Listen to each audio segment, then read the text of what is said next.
Bom dia, moçada, tudo bem com vocês? Aqui quem vos fala é o professor Eugênio Bastos, canal Geogênio, a serviço dos alunos que gostam de estudar e passar em concursos. Moçada, vamos fortalecer o canal, se inscrevam no canal, dê aquele like, compartilhe o vídeo e ajude o professor Eugênio Bastos a democratizar o ensino da geografia. Moçada, no nosso encontro de hoje, eu irei falar sobre saneamento básico no Brasil. Um tema que de vez em quando cai em concurso, até mesmo porque esse tema caminha lado a lado com o processo de urbanização e, normalmente, alguns concursos realizados Brasil afora, todo ano, cobram questões referentes ao saneamento básico.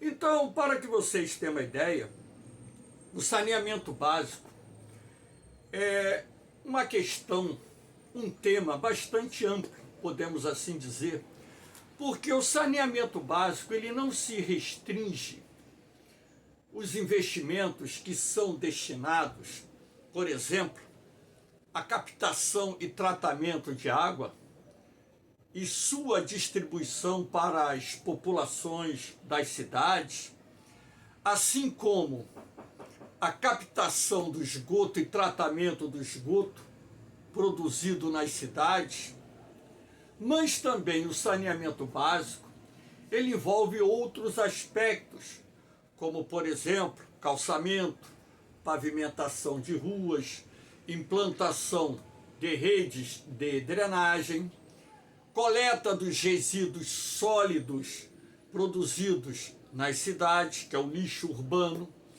e a destinação adequada a esse lixo urbano.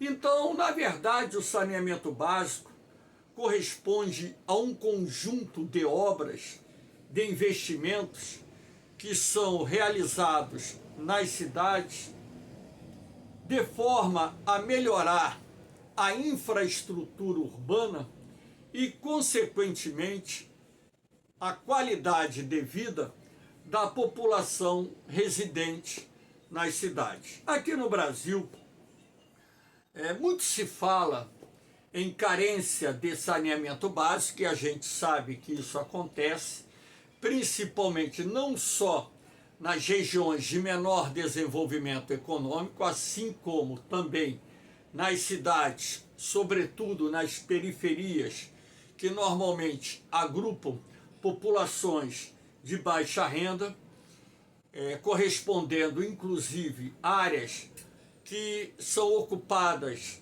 de forma desordenada, sem o planejamento urbano adequado, e razão pela qual muitas vezes as pessoas acabam vivendo em ruas sem saneamento básico, calçamento, pavimentação, sistema regular de coleta de lixo, acesso à água potável, acesso ou disponibilidade de redes de esgoto, enfim.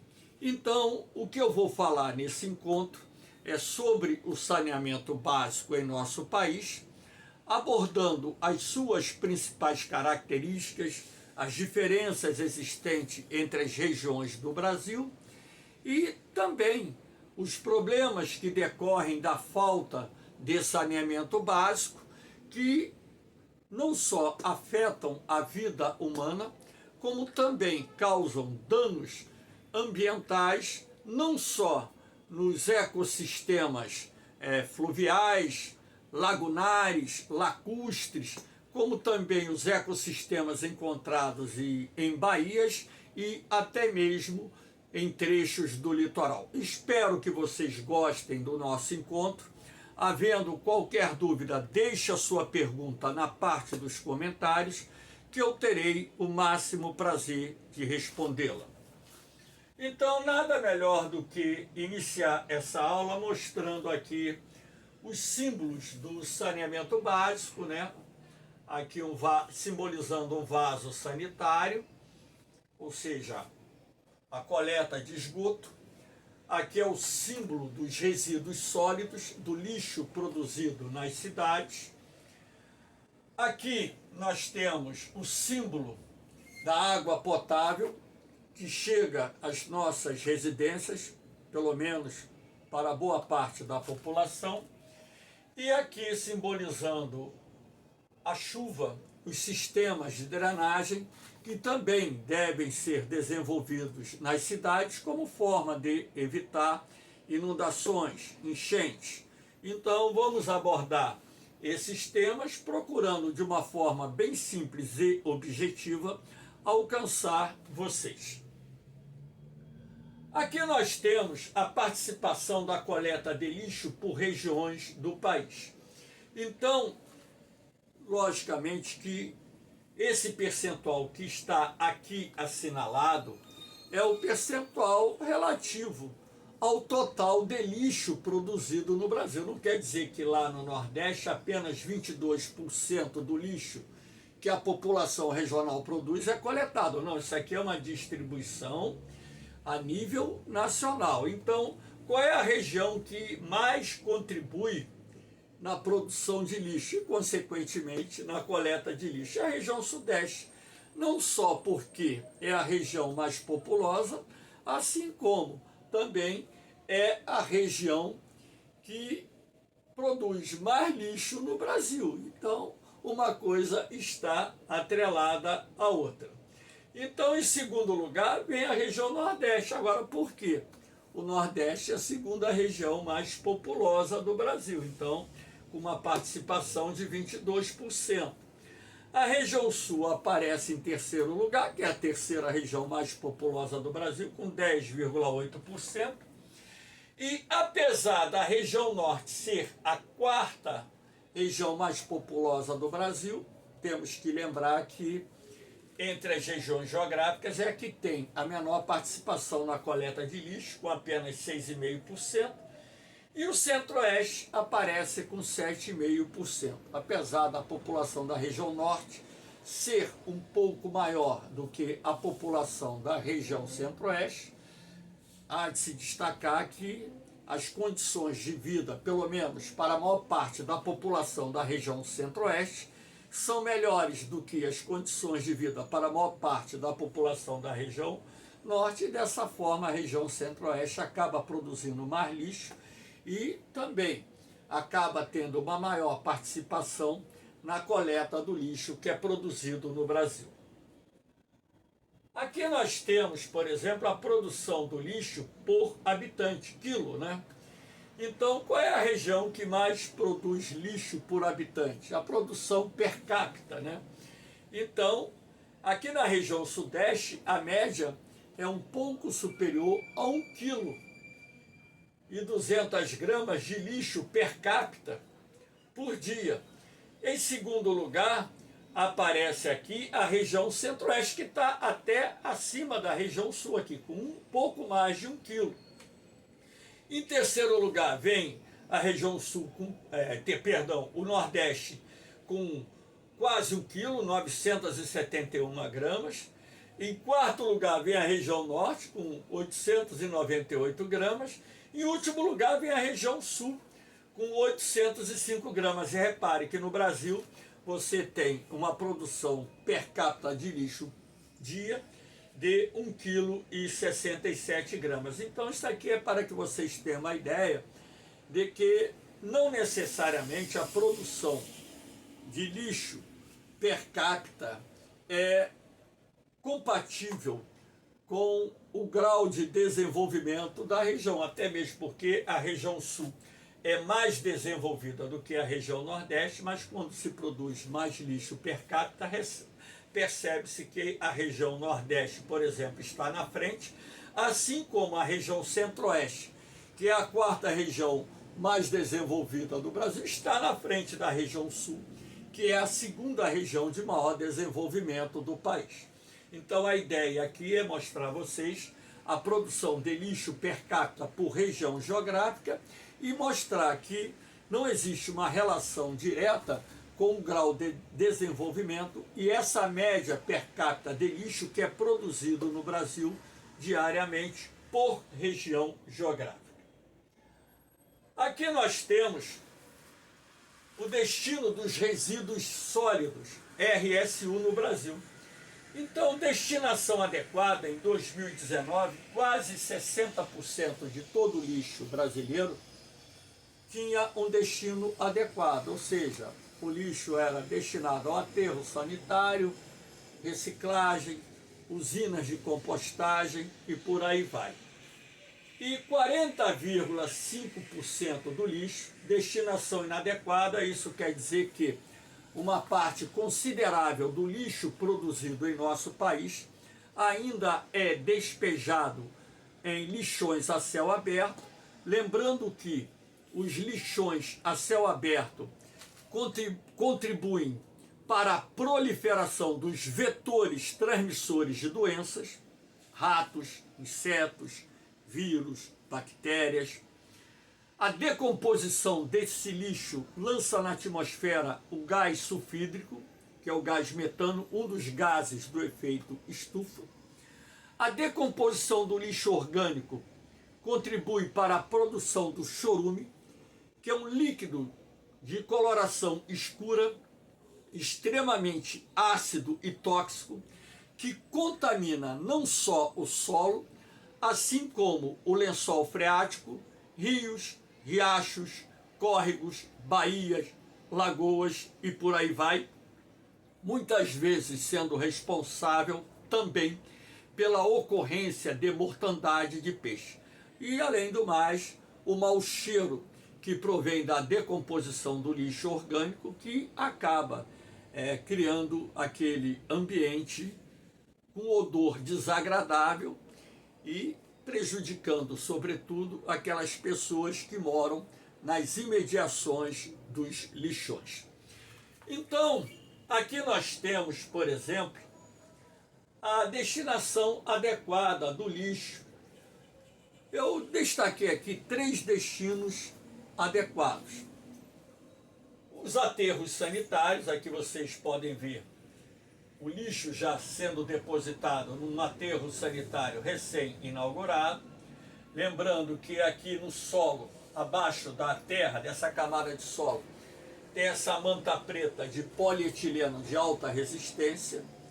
Esse solo é compactado com argila, de forma a reduzir o máximo a infiltração da água e, consequentemente, do chorume. Depois disso, se coloca a manta de polietileno de alta resistência, que é impermeável, sela as extremidades das mantas para evitar a passagem do chorume da água e, consequentemente, a contaminação do solo. E você começa a depositar o lixo, que posteriormente será coberto por uma camada de argila ou de terra, de forma a reduzir as emissões de gases do efeito estufa na atmosfera e também diminuir a proliferação dos vetores transmissores de doenças e também do mau cheiro.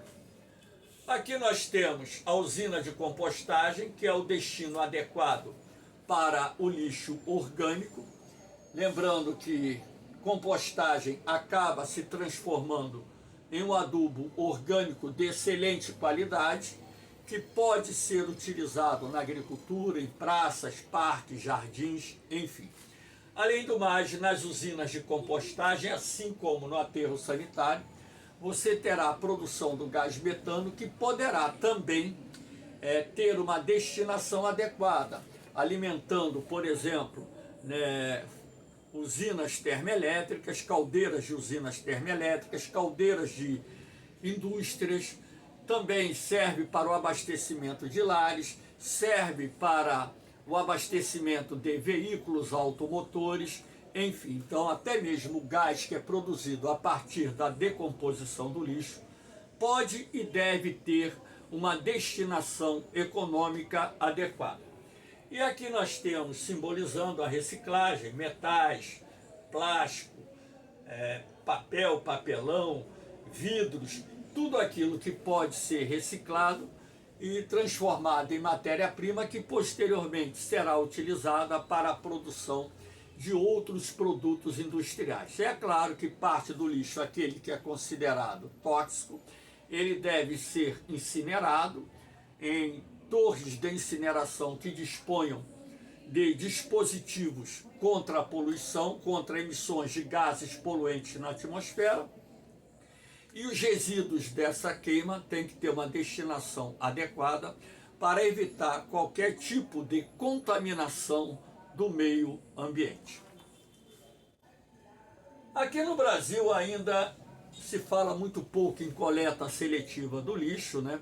Não há uma educação ambiental junto à população, pelo menos a maior parte da população brasileira, e nem mesmo as empresas de coleta de lixo dispõem de um serviço de alto alcance que eu estou dizendo, porque o serviço existe, mas é de alcance limitado, para a coleta seletiva do lixo. Então é preciso desenvolver políticas educacionais no âmbito ambiental, não só para educar a população a promover a coleta seletiva do lixo, assim como disponibilizar os meios através das empresas que fazem a coleta de lixo nas cidades, para que façam essa coleta seletiva e dessa forma nós possamos aumentar a participação do lixo reciclável na produção de matérias-primas com destinação industrial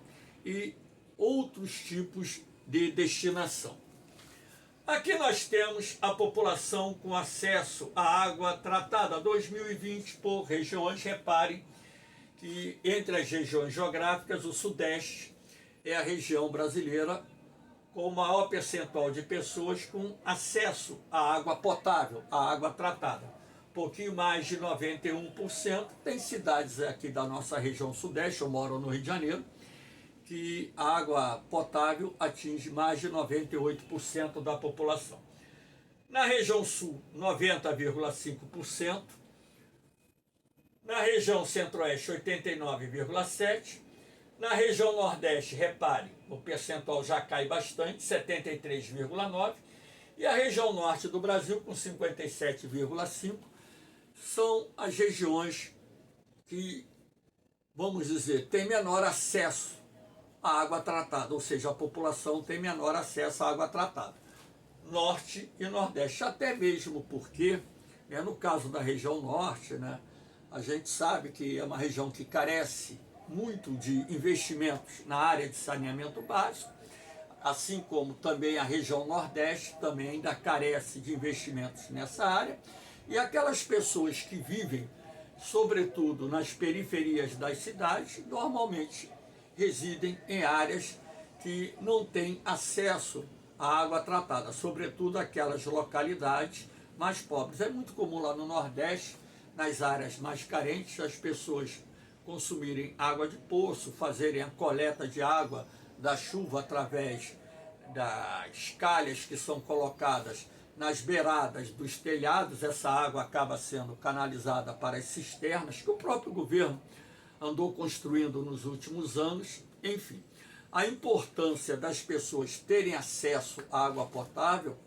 se deve à questão de saúde pública, porque a falta de saneamento básico é uma das principais causas de doenças que, inclusive, atingem milhares de brasileiros todos os anos, sobrecarregando em muitas cidades o Sistema Único de Saúde, até mesmo porque a maioria da população brasileira não tem plano de saúde, depende muito do atendimento público para poder tratar suas doenças, fazer cirurgias, o que seja. Então é importante que haja uma consciência coletiva do poder gestor, poder público gestor, no âmbito federal, no âmbito estaduais e no âmbito municipais, para que se aumente os investimentos em saneamento básico de forma a ampliar a cobertura da população que tem acesso à água tratada em nosso país. Aqui nós temos a estação de tratamento de água do Guandu, aqui na região metropolitana do Rio de Janeiro, né? A maior parte da população aqui da nossa região metropolitana, eu moro na capital fluminense, recebe a água aqui da estação do Guandu, que é uma importante estação de tratamento de água existente aqui na região sudeste. Lembrando que o Rio Guandu ele é um dos rios mais poluídos, não é só do Brasil não, do mundo. E eu costumo dizer aos meus alunos em sala de aula que há uma eficiência muito grande da estação de tratamento do Guandu em poder tornar uma água tão poluída numa água própria para o consumo humano na região metropolitana do Rio de Janeiro. Aqui nós temos a coleta de esgoto por regiões. Vocês podem perceber que existe uma diferença entre o acesso à água potável e o destino do esgoto, não só doméstico, como comercial, industrial, que seja. A região que tem maior cobertura é a região sudeste, com 79,5% do esgoto produzido sendo coletado por redes de esgoto. Não estou dizendo que esse esgoto está sendo todo tratado, não. A maior parte do esgoto coletado nas cidades da região sudeste não é tratado. O esgoto é lançado de forma in natura nos rios, contaminando as suas águas. Em segundo lugar, vem a região centro-oeste, com 57,8%, até mesmo porque a região centro-oeste é a segunda região mais urbanizada do Brasil, só fica atrás da região sudeste. Em terceiro lugar, vem a região sul, com 46,3%, ou seja, menos da metade do esgoto produzido. Ele é coletado por uma rede específica de esgoto. Em quarto lugar, vem o Nordeste, com 28,3%. E repare, o percentual da região Norte, que é um percentual extremamente baixo. Apenas 12,3% do esgoto produzido na região Norte é coletado por redes de esgoto. Como eu disse e reitero, esgoto coletado não significa necessariamente que esse esgoto está sendo tratado. Claro que no Brasil, nos últimos anos, foram construídas várias estações de tratamento de esgoto, que esse percentual está aumentando progressivamente, mas ainda está bem abaixo do padrão médio registrado nos países de maior desenvolvimento econômico. E também esgoto, por exemplo, correndo a céu aberto, como acontece em muitas comunidades carentes. Esgoto lançado em sistemas lagunares, em baías, em lagoas, no litoral, nos rios. Isso acaba contribuindo também para o processo de eutrofização, acaba contribuindo para a proliferação de gigogas, plantas aquáticas, também acaba contribuindo para a queda da qualidade da água, encarecendo o custo de tratamento da água e muitas vezes provocando a mortandade de peixes e também causando doenças nas pessoas que entram em contato com essa água contaminada pelo esgoto doméstico, esgoto comercial, esgoto industrial e por aí vai. Aqui nós temos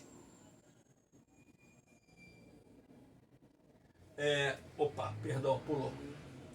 As doenças causadas pela falta de saneamento básico. Então, aqui eu fiz um destaque para, em 2019, nós tínhamos 7 pessoas no Brasil morrendo em média por dia por doenças causadas pela falta de saneamento básico. Então, se você multiplicar por 365 dias, você vai ter aí, vamos dizer assim, mais de 2.500 pessoas morrendo, né, por doenças causadas por falta de saneamento básico. Aqui nós temos várias doenças que são causadas pela falta de saneamento básico. A leptospirose, que é uma doença causada pela urina do rato, né, que consequentemente está muitas vezes na água de um rio contaminado. Doenças dermatológicas, que são doenças de pele, como micoses dos mais diferentes tipos. Diarreia, que é a mais comum entre todas essas doenças causadas pela falta de saneamento básico, às vezes até diarreia crônica, que pode causar desidratação e a morte de pessoas. A hepatite, que também pode ser causada pelo consumo ou contato com água imprópria, água contaminada por vetores transmissores dos diferentes tipos de hepatite, a dengue, que é uma doença causada pela proliferação do mosquito Aedes aegypti, que já está provado, não vive só em água parada, ele também vive em água parada poluída, ele vive em água clara, perdão, ele vive também, sobrevive e se reproduz em água poluída, já está provado isso. A malária, que é uma doença mais comum lá para a região da Amazônia e centro-oeste do Brasil, né? Atualmente. Então são algumas das doenças causadas pela falta de saneamento básico, aqui simbolizando o hospital. Isso acaba contribuindo para sobrecarregar o sistema de saúde e, consequentemente, aumentar os gastos públicos e também, né, de certa forma, acaba sufocando, estrangulando o sistema de saúde que não consegue, de certa forma, dar um atendimento em muitas localidades adequado à população que está com algum tipo de doença por causa do número de pessoas que acabam adoecendo, contraindo doenças por falta de saneamento básico. No Brasil, o poder público gasta por ano bilhões de reais para o tratamento de doenças causadas pela falta de saneamento básico. Se o governo pegasse um percentual disso, todos os anos investissem fervorosamente em obras de saneamento básico, consequentemente, a médio e longo prazo, nós iríamos reduzir de forma significativa o número de pessoas que contraem doenças por falta de saneamento básico. Aqui nós temos uma estação de tratamento, aqui é a Barra da Tijuca, Rio de Janeiro, aqui é a estação de tratamento da Barra da Tijuca, né? Enfim.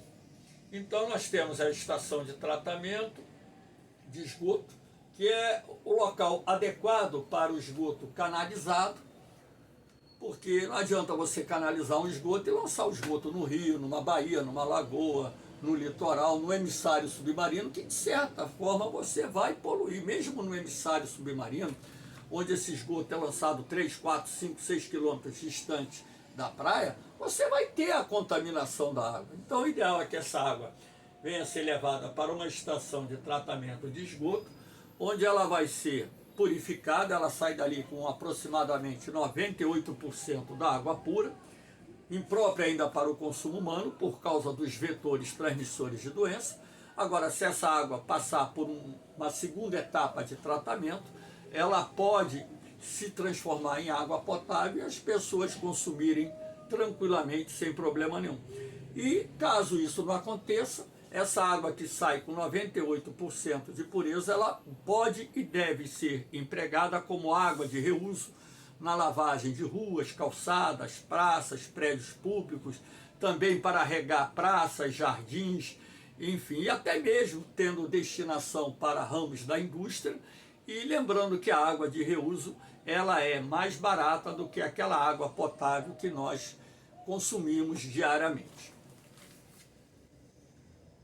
Aqui nós temos a drenagem urbana, que é um outro tipo de investimento em saneamento básico, né? Aqui nós temos um desenho, uma rua pavimentada, calçada, onde você pode ver aqui no subterrâneo as galerias de águas pluviais, né? A água corre aqui embaixo. Então essa água da chuva que entra no bueiro, ela vem para a galeria subterrânea e essas galerias de águas pluviais conduzem essa água para uma lagoa, para um rio, para uma baía, para uma praia, até mesmo em alguns casos acaba chegando em emissários submarinos, enfim. E a partir do momento que as cidades investam em redes de drenagem e aumentem a eficiência dessas redes de drenagem, isso acaba também reduzindo as enchentes, as inundações, que causam muitos transtornos todos os anos, principalmente na estação chuvosa, na maioria das cidades brasileiras. Posso dizer maioria porque é um problema recorrente e a televisão não para de mostrar as inundações que ocorrem nas cidades. Em parte isso se deve às redes de drenagem incompletas, mal feitas, mal planejadas, algumas muito antigas que não suportam mais a questão da quantidade de água que ingressa nas galerias de águas pluviais por causa da expansão, aumento da superfície impermeabilizada nas cidades e, consequentemente, em alguns pontos, as inundações, as enchentes se tornam muito recorrentes no período das chuvas com maior intensidade. Aqui nós temos a canalização dos rios, né? Isso aqui é um rio que corta lá a cidade de Belo Horizonte. Repare que o rio está encaixotado, né? Foi canalizado em si, né? Então, esse rio aqui, sempre quando chove forte em Belo Horizonte, ele transborda, né? Até mesmo porque Belo Horizonte se transformou numa das maiores cidades do Brasil. E a questão da impermeabilização do solo urbano é um dos fatores que contribui para o aumento do volume de água que ingressa não só nas galerias de águas pluviais, assim como também nos rios, córregos, canais e por aí vai. E volta e meia os vídeos postados no YouTube mostram esse rio lá em Belo Horizonte transbordando e inundando essa avenida que margeia esse rio. Aqui nós temos o calçamento, a pavimentação de ruas, isso é importante até mesmo porque melhora a qualidade de vida da população. Imagina aquela população que vive naquelas ruas de terra batida, quando está seca é poeira que come, quando está molhada é lama no pé, com risco de acidentes, escorregamento, e às vezes essa lama se mistura com a água de esgoto, porque em muitas áreas pobres, carentes, o esgoto corre a céu aberto. Então, o calçamento, a pavimentação, a implantação de galerias de águas pluviais, a implantação de redes de esgoto, são obras de saneamento básico vitais, não só para melhorar a qualidade de vida da população, assim como também para reduzir a incidência de doenças causadas pela falta de saneamento básico.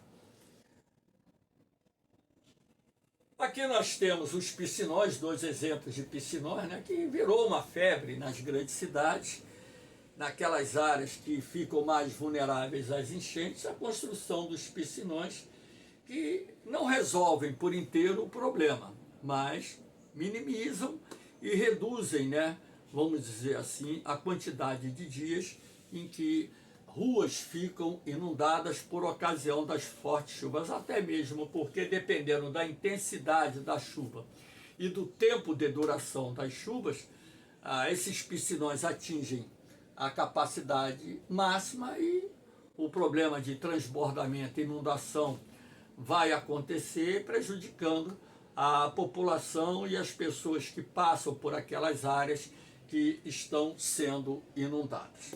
Moçada, eu espero que vocês tenham gostado desse encontro, um apanhado geral sobre a questão do saneamento básico, que tenham entendido a importância do saneamento básico, não só para a questão da qualidade de vida, saúde pública, né, assim como, né, para a redução da incidência de doenças que provocam a morte de pessoas todos os anos. Então, havendo qualquer dúvida, reitero, podem perguntar, tire a sua dúvida na parte do comentário que eu vou tranquilamente atender vocês. Aqui eu estou me despedindo, lembrando que o canal Geogênio não é um canal monetizado, ele não tem fins lucrativos. Quando eu peço para ajudar a divulgar o canal, é apenas com o objetivo de atingir um número maior de jovens que se encontram se preparando para os concursos e não para ganhar dinheiro através das aulas que eu gravo no YouTube. Inclusive, ontem mesmo estava conversando com meu amigo professor Rude, professor de geografia. Ele, pô, tu não vai monetizar o canal? Eu falei, não, pô. Eu fiz o canal, criei o canal com o objetivo de ajudar os alunos. Não criei um canal para ganhar dinheiro no YouTube. Se eu quisesse ganhar dinheiro gravando vídeo no YouTube, eu sou bem sincero, não ia ser gravando aula de geografia, apesar de ser um professor que tem renome, é um professor que é considerado referência aqui no Rio de Janeiro, né, que tem um currículo brilhante, 14 primeiros lugares em concurso, trabalhado nas grandes redes de ensino, trabalhando na maior rede de ensino do Brasil na atualidade, mesmo estando aposentado. Enfim, o que eu peço é vocês ajudarem a divulgar para atingir mais pessoas, porque o meu propósito é ser uma ferramenta de apoio para você que está se preparando. Lembrando que eu também tenho um trabalho lá no Facebook, tenho meus grupos de estudo da SpaceX, ESA, Colégio Naval e Vestibular no Facebook, e através desses grupos de estudo eu disponibilizo meus PDFs, meus materiais, que são provas comentadas, bancos de questões e matérias, para que vocês possam estudar sem cobrar nada. Nada daquilo é vendido. Fica lá no grupo, é só acessar a parte de arquivo que você vai ter acesso àquilo que eu estou desenvolvendo e já desenvolvi. Valeu, moçada? Então, eu vou me despedir de vocês, deixando um beijão no coração de todos, um forte abraço, fiquem com Deus, eu vou, mas eu volto, hein? Fui!